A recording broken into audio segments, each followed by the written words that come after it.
Welcome to another edition of Who Would Like That, the series where we take films that most people would ask the question, who would like that? And try to answer that question. More closely, who is the target audience for those films? And today we're diving into Lilya Forever, a film that's essentially come and see's depressed cousin that is really about trafficking more than fighting.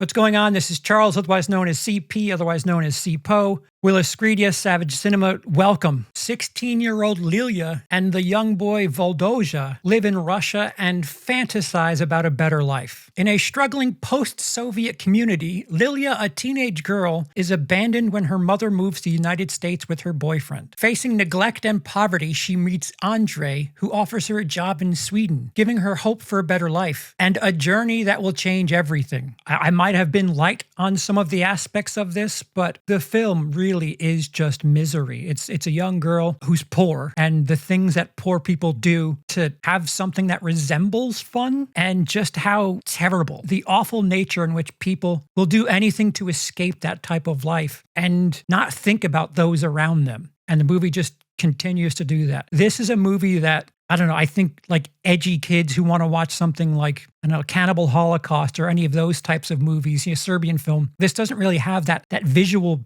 forgive the term, flair. This is just emotional. It's just brutal. This movie is the type of film that should come with antidepressants for at least a week after it. It's a chore. Section 1, Tonal, Whiplash, and Rammstein. The one note that I'm forced to talk about right off the bat is the tonal mismatch that this movie has in a couple of moments. So right off the bat, I want to get into something that is something you're going to have to deal with right off the bat if you watch this film. It's a bit tonally inconsistent for the sake of the subject matter. I'm not kidding when I say about 20 seconds into this film, I had to stop and make sure I was watching the right thing, because everything about what this movie does right in the beginning is very confusing when you think of a movie that makes you question your will to live. The movie opens with something of a deeply emotional scene, a moment where you're supposed to connect with the character's heartbreak. And what's the music that accompanies this heavy emotion? Rammstein.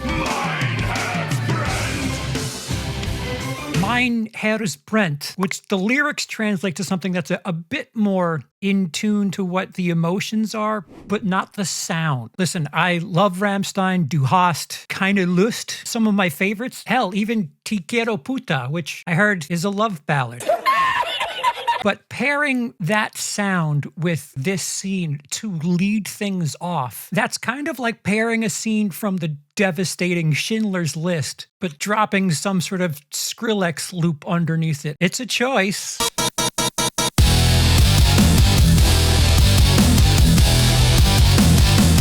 And that's the first thing that really sets the table for me. And this isn't the only moment in the film where tonally it's a little broken. Moments where it feels like the film is begging for you to feel something real, something deep, or something delicate even. And then it slaps this industrial metal on like some wrestler's about to come out and make their entrance. It's confusing. And I might be harping on this for the sake of a chuckle, but it's not just the music. Early in the film, Lilya falls to her knees, sobbing because her mother leaves her behind. The issue I have with this moment and everything that's set up about it, but it's a great scene on paper. In a different layout, this would probably hit a bit harder. The issue with this film is there's no real relationship between mother and daughter. It's just, that she's supposed to take her with her when she travels, and suddenly that moment falls through. But you're kind of telling us something or showing us something that we as an audience don't feel yet. I do say yet. Her falling to her knees, playing this devastating scene in slow motion. We're not there yet. We don't see warmth between mother and daughter. We don't see a connection. We don't know what she's losing, so we can't match that emotion. If anything, shortly after having the WWE WrestleMania hardcore intro music to open this movie, we don't know what she's losing. This kind of comes off cheesy in a way. It's like emotional cliff Cliff's Notes. The movie doesn't really do any work to earn the emotion that it wants you to have. Kind of like just saying, here, sad scene, get sad. Get sad, loser.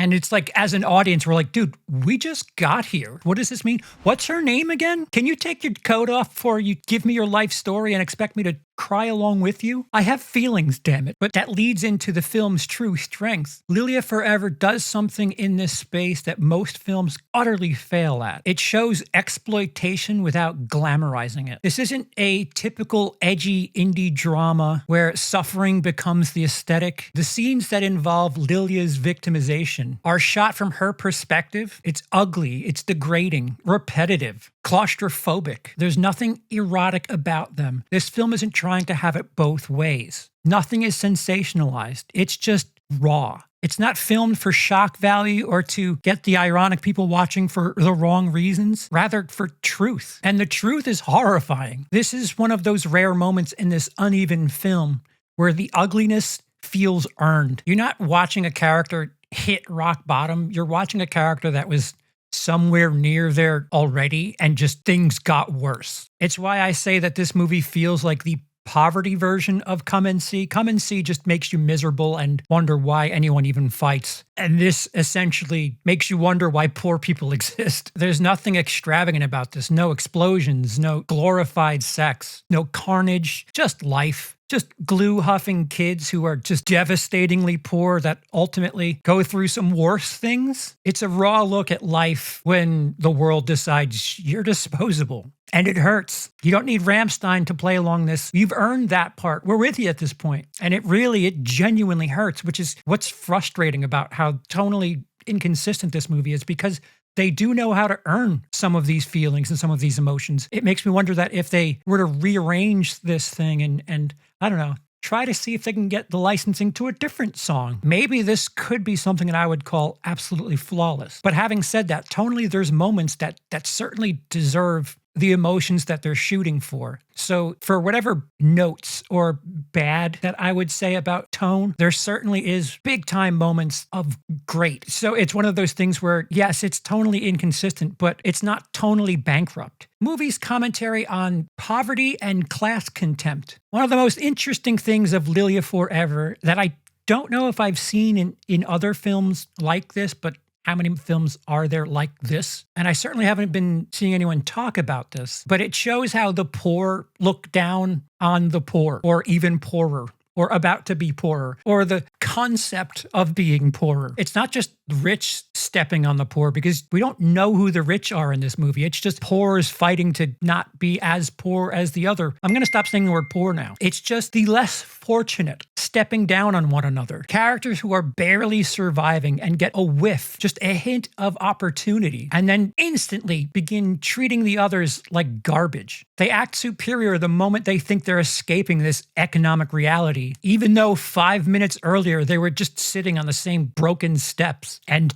10 minutes later, they're still there. And that's another element of the cruelty of this film, is that in these illusions of success, they fall apart immediately, violently, tragically. And the price for these delusions, these tiny moments of feeling above someone, is the character's dignity, their self-worth, their humanity. It's a commentary that hits hard, and it doesn't really force your face in the mud with it, but it hits hard because we do things like this in real life. Perhaps not to the extreme that the film does, but there are plenty of people that look down on people who are just a paycheck behind them, as if poverty is some sort of moral failing instead of some systematic trap. As far as what it's trying to do, this movie nails that aspect, that point, better than almost anything else it's trying to do. Similar experiences. Good luck. I don't know who would, but let's just say, for the sake of argument, you watch this and you say, wow, I'd like some more emotional, damn it! via celluloid, please. First off,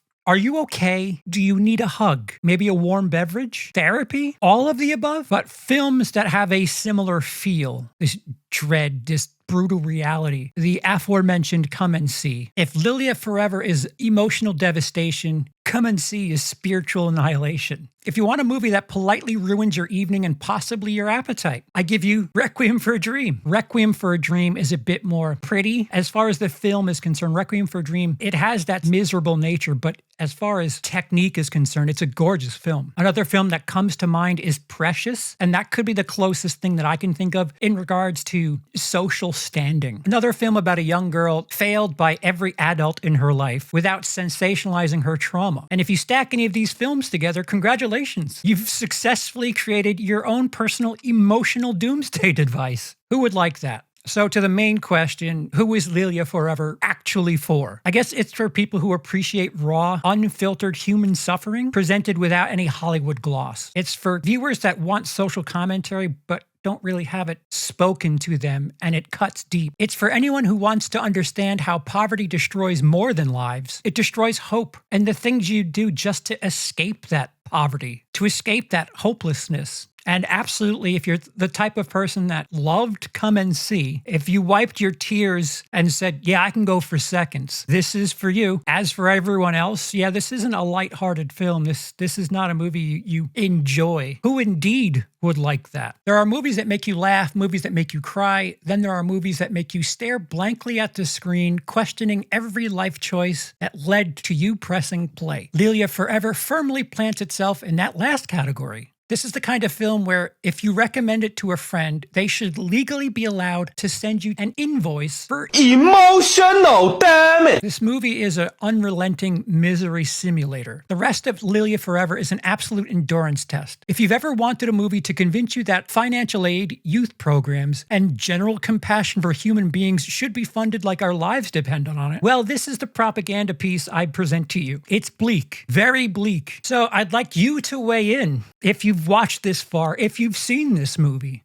who do you think this movie is actually for? Is it art, a warning, emotional punishment? Or better yet, what is the bleakest film you have ever witnessed? If it's not this, a better question is a film you've ever sat through that you felt was bleak and thought, yes, someone needs to see this. I'll be reading every comment, probably while emotionally recovering from whatever movie it is that you'll be suggesting in that category. Don't forget to like, subscribe, and drop any other comment. Maybe just a smiley face, a, hey, happy to see you're able to smile. Not during this video, but at points. You're still okay. Tomorrow, the sun might come out. I have my own version of poverty within YouTube, and I'll need you to help with the algorithm because I don't want to know what I'll do to leave this town. So that's been Lilya Forever. I've been Charles, otherwise known as Sipo. Who would like that?